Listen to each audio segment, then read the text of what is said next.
Russian attacks on Ukrainian hospitals and medical staff may amount to war crimes, a human rights lawyer told Fox News. Hundreds of civilians have been killed since Russian forces started bombing populated areas across Ukraine, according to numerous reports. At least one cluster munition strike hit a hospital, killing 4 and injuring 10. Watch now, there were 2 children, I believe, who were killed and 2 others and 6 injured because of the explosive force of the bomb, said Leonard Rubenstein, the director of Johns Hopkins University's Program on Human Rights, Health and Conflict. The law is very simple and clear and goes back 150 years that it's illegal to attack a hospital, a patient, medical staff, he told Fox News. In fact, they're war crimes. The first Geneva Convention in 1864 outlawed assaults on medical personnel on the battlefield.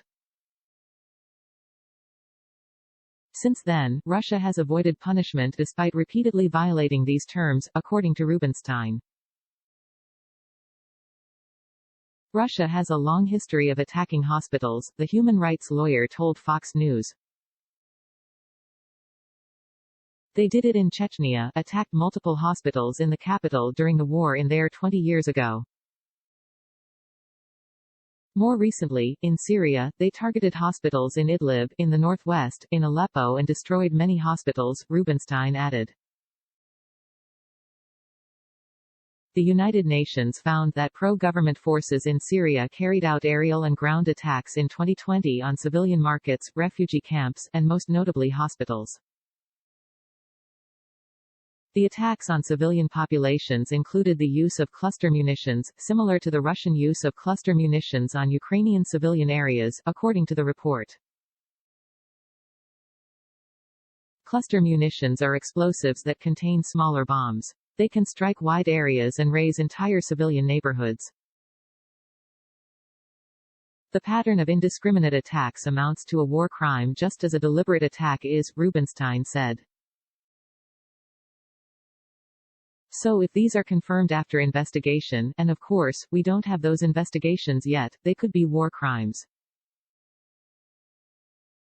When hospitals are attacked, the people who suffer most are the patients, Rubenstein told Fox News.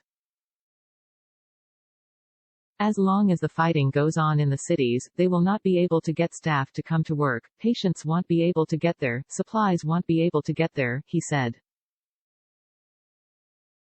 Some of the most commonly forgotten war casualties are those with chronic diseases who cannot receive treatment, he said.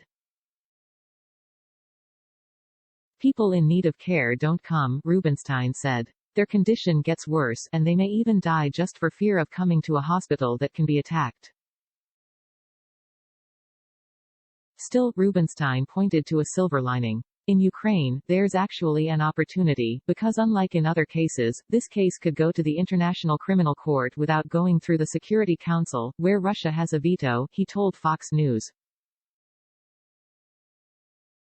Russia has vetoed more votes on the UN Security Council than any other member, according to a watchdog report. Recently, Russia has blocked investigations into war crimes committed in the Syrian civil war.